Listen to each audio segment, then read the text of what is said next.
은혜와 사랑이 무한하신 거룩하신 우리 아버지, 첫 시간을 드리며 이 하루를 주께 의탁하나이다.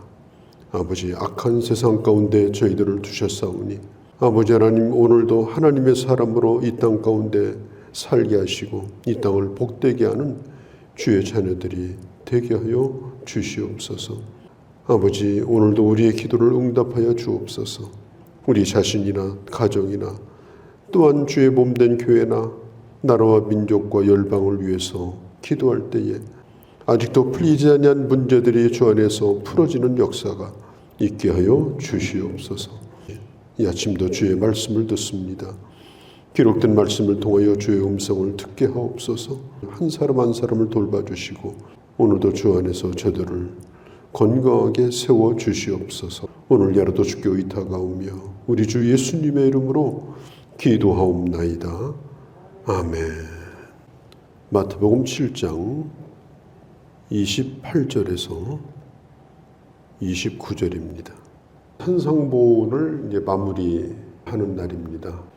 이 산상보훈은 좀 착하게 살라, 인간답게 살라, 또 아주 좋은 교훈의 말씀, 그런 이야기가 아닙니다.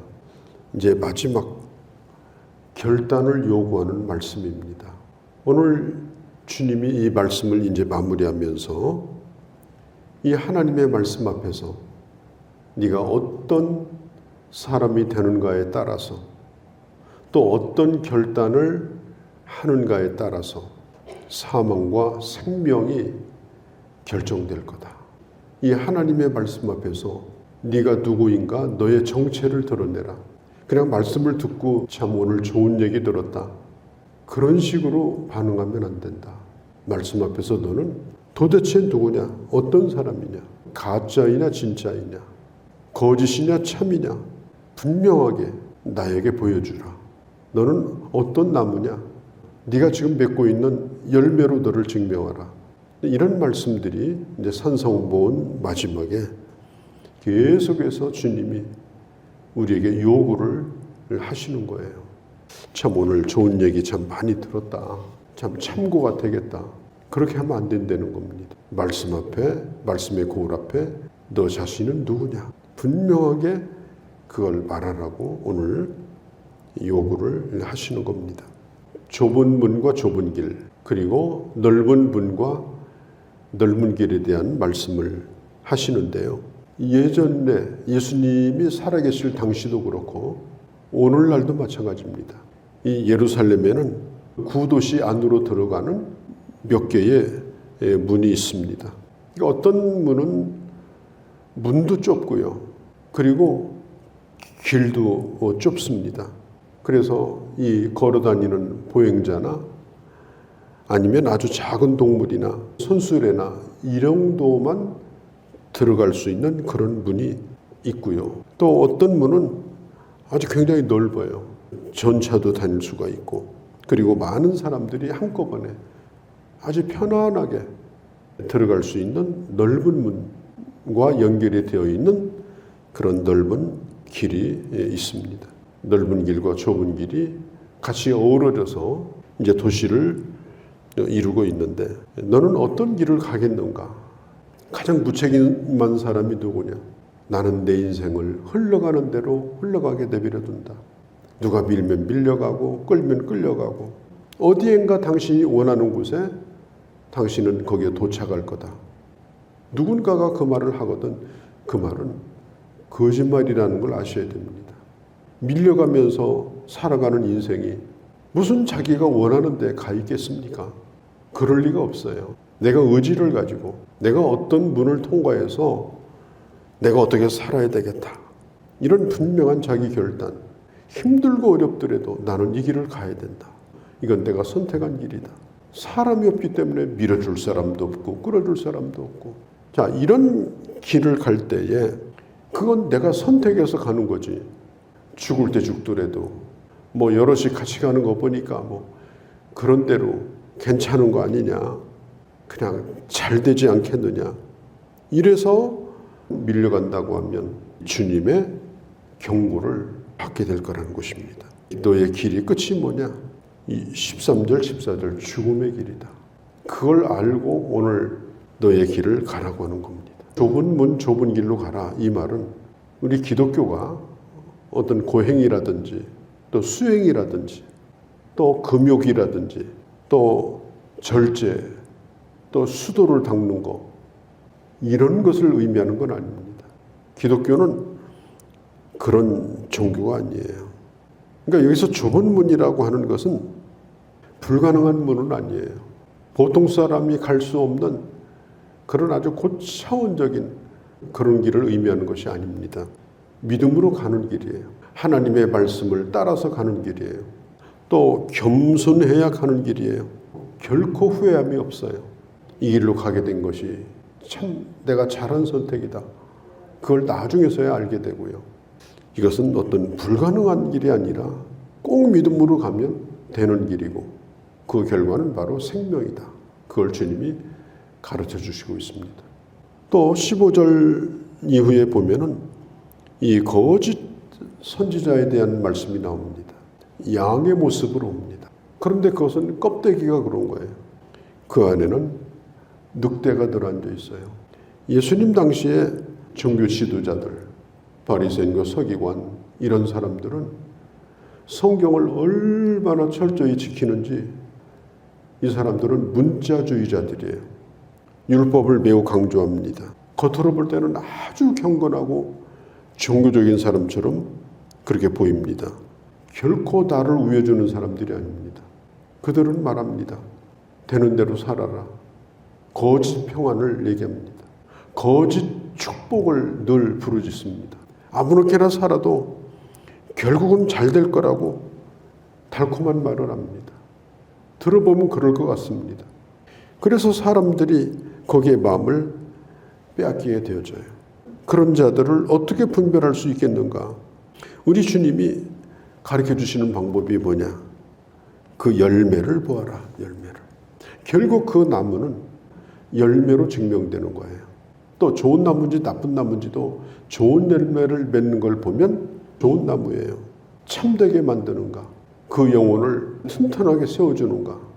이제 그런 것들을 살펴보면은 반드시 알 수가 있다. 그러니까 열매라고 하는 것은 그 사람의 말과 행동을 다 포함하는 겁니다. 그러니까 대부분의 사람들은 그 말을 가만히 들어보면 어디선가 표시가 나요. 아, 이 사람은 거짓 선지자구나. 이 사람은 내 영혼을 우회하는 자가 아니구나. 이 사람의 목적은 바로 그 안에 늑대가 들어앉아 있구나. 좋은 말에 속으면 안 됩니다. 그 다음에 그 사람의 삶을 보면 압니다. 그 사람이 살고 있는 삶의 현장, 거기서 어떤 사람으로 인정받고 사는가, 가장 가까운 동료에게, 가족들에게 그는 어떤 사람인가. 그런 것들을 보면 그가 누구인가를 알 수가 있는 것입니다. 나더러 주여 주여 하는 자가 다 참 선지자가 아니다. 주여 주여 아멘 아멘 이렇게 해야 열정도 있어요. 열심도 있어요. 겉으로 볼 때는 정말 그래요. 중요한 것은 하나님의 뜻대로 행하는 자가 하나님 나라에 들어간다. 그러니까 말로 증명되는 것이 아니라 하나님의 뜻대로 행하는 자. 성경에 보면 22절에 그날에 주님이 모든 걸 다 드러내신다고 했어요. 그날이 되면 모든 게 다 드러납니다. 진짜와 짝퉁이 아주 그냥 그대로 다 드러납니다. 그가 무슨 달콤한 말을 했는지, 그가 무슨 이적을 행했는지 그것은 아무 상관이 없습니다. 그걸 했다고 아무리 주장해도 주님은 그를 모른다고 하십니다. 주님이 묻는 것은 네가 주의 뜻대로 살았느냐?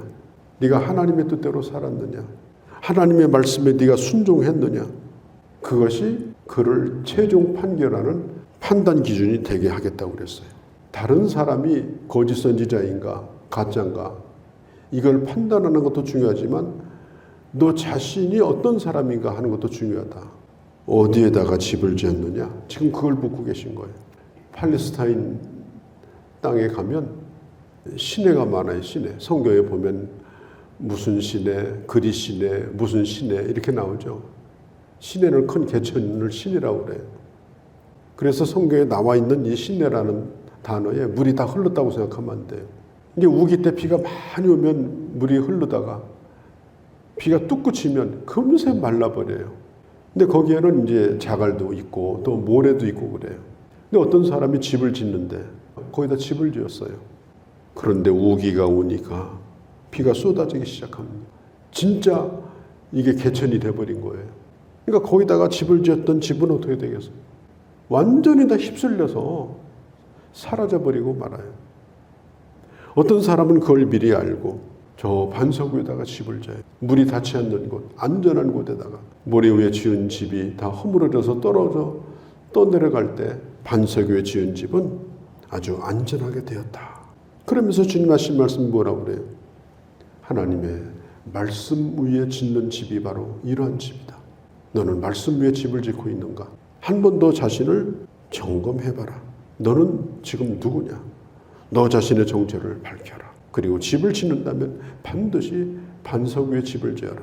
순종하는 삶을 살라. 주님은 산상보훈을 마치시면서 마지막 결단을 하라고 말합니다. 하나님의 말씀은 이 결단이 반드시 있는 거예요. 그리고 이 말씀을 들었던 사람들이 예수님의 그 말씀의 권위에 깜짝 놀라요. 어떻게 말씀이 저렇게 놀라운가? 하나도 어렵거나 하나도 복잡하지 않아요. 예수님의 말씀은 들으니까 그대로 접수가 돼요, 내 안에. 사람들이 깜짝 놀랍니다. 정말 입을 다물지를 못해요. 그러면서 이 하나님의 말씀에 따라서 내가 어떻게 살아야 되는가?